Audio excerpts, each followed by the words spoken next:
It's the Innovation at Work radio show with Winston Edmondson. Are you a small business owner with high hopes? An inspiring entrepreneur with big dreams? For the next hour, Winston exhibits his blueprint for success in your land of hopes and dreams. And now, here's your host, Winston Edmondson. Welcome to the Innovation at Work radio show. I'm Winston Edmondson, and we've got a show about contact information exchange. I've got Richard on the line. He's calling long distance from overseas. Richard, are you with us? I am indeed. Hello. I've been anticipating this call because my very liberal assistant Henderson is gushing over your accent. She says you sound so sexy. She won't shut up about it. So well, I need to come over there because I have no plans this weekend, and the dog show and the pillow fight sound amazing. You know what? I actually read an article about news and commercials that here in America, if you have someone with a British accent do the commercial, it catches the attention of more consumers.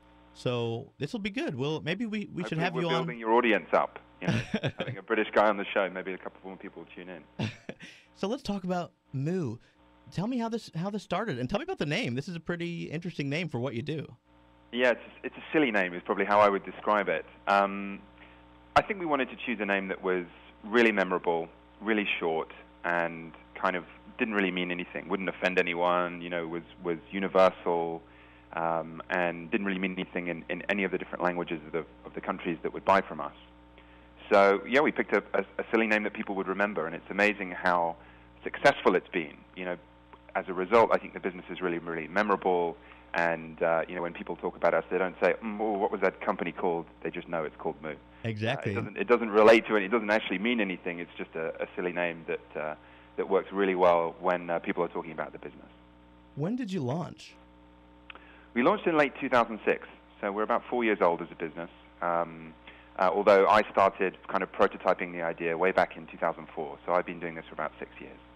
So tell me the need that you saw back in 2006. You said, you know what, we need to launch a company, and here's why. What was that need that you were wanting to help solve? Well, in 2006, I think there was one immediate message, which is business cards are really boring. We weren't trying to reinvent anything, really. I mean, we weren't trying to create a new technology, really. We were trying to use technology, i.e. the Internet, to help people get access to really great designs and make fantastic-looking business cards with very, very high quality. So rather than, you know, trying to create some new contact, you know, technology, some new product in the market, we looked at a product that has been around for 300 years, that billions of people all around the world use and spend money on, that has been, well, I mean, it's the single most successful networking tool of all time, bar none. And we thought, actually, it's not a great product. You know, they're typically very low quality, they're not great to look at. You know, they could use a bit of love and a bit of attention and some great design and improved quality. So I think our mission really is to try and make business cards more attractive and, you know, help people manifest their professional identity or their personal identity in something that's, you know, really impactful, really memorable. So I guess like us, we chose a funny name that helps us be remembered. We also try and help our customers make really nice cards that help make them remembered. With what you do, are you really looking to the creative community? Because some of these features, like being able to have a different picture on the back of every card, which I don't even understand the cost, how you're able to do that kind of blows my mind. Magic. But magic. Is this kind of are you really trying to market to the creative community? I don't think we specifically set out to do that initially. You know, I think a lot of great businesses, you know, have a time and a place, and I think because of the unique type of product that we sell, that without our customers, it's basically blank. You know, it's a canvas. I think we were incredibly lucky that we worked with such great partners. I mean, we launched in 2006 with, I think, one of the best internet websites in the world, Flickr, for photo sharing for people who want to share photos online. And I think that was the initial community that kind of latched onto the product and helped it grow. And it just so happens that they have some of the best professional photographers in the world who use it. So a very, very creative audience. And, you know, we make a product that, you know, people hand out. That's the function of it. So in handing it out, they're kind of promoting the product to their friends and their colleagues and so on. So I think we started off with a really great partner, and Flickr were absolutely fantastic for us, helping us work with. We were a very, very small business then. We're kind of more than 50 people now. There was probably about 6 of us at the time. And I think that initial very creative community of Flickr, initially just their team who really liked the cards, and then obviously the community of Flickr, which runs into the tens of millions of people, they latched onto it. And then we've probably gone from photographers specifically into designers and into the craft industry, all very, very small businesses, kind of micro businesses, 1 to 5 people. And, they're all very creative industries, and I think they make great cards. And one of the fantastic things about having those guys as customers is they're great marketing for the business. So if we do a good job, if we make great product, and if we can help them grow their business, they're going to hand out more cards, and we're going to get more customers as a result, more new customers. I think there's just so much fun you can have with the business cards and what you allow. So take, for example, this show. We have so many interesting guests that come through, and we take pictures. I can see redesigning our cards to include different pictures of some of these celebrities and entrepreneurs that come through. Tell me. I think the universal problem with some business cards is they lack personality. And, business is an extension of life, of our personal lives. And for so many years, because printing has been kind of limited, now that these other new digital technologies have come along, it's enabled us to inject print with with photos and amazing vibrant colors on both sides. And I think business should be fun, and it should show the personality and the types of people that you work with. So we'd love to help you with your business cards, for certain.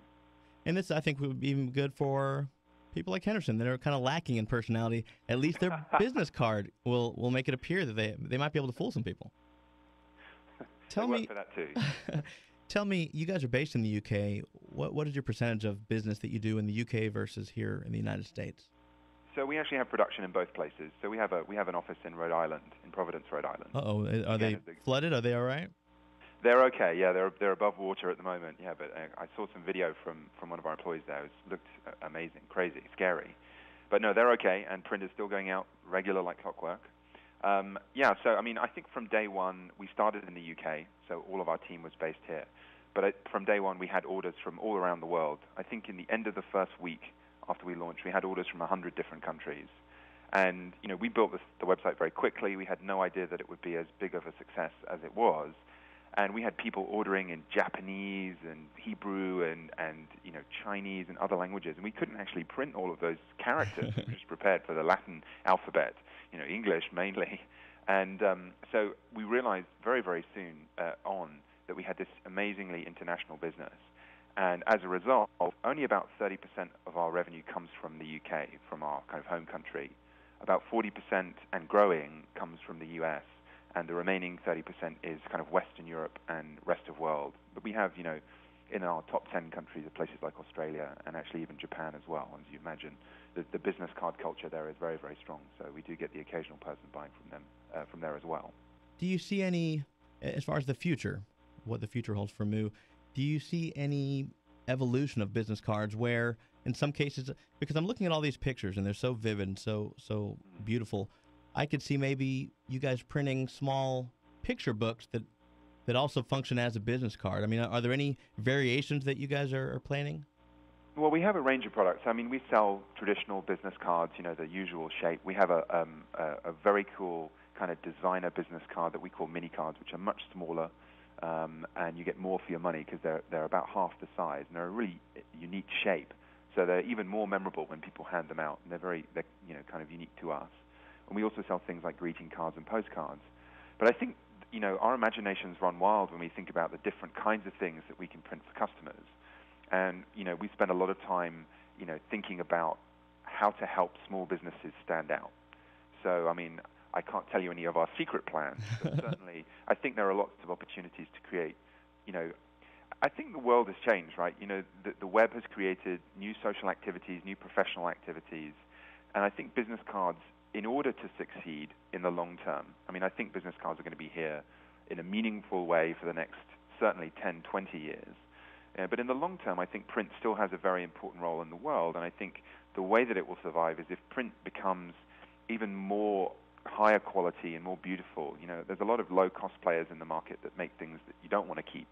But if I think about old photos of my family, when I was growing up, I'd never want to throw those away or digitize them. I like having the physical, item, all the kind of curled up at the edges and slightly kind of brown because they've been in a box for 20 years or whatever. So I think we need to look at technologies that help a marriage between the web and print. And that's the kind of area that Moo is most fascinated with at the moment.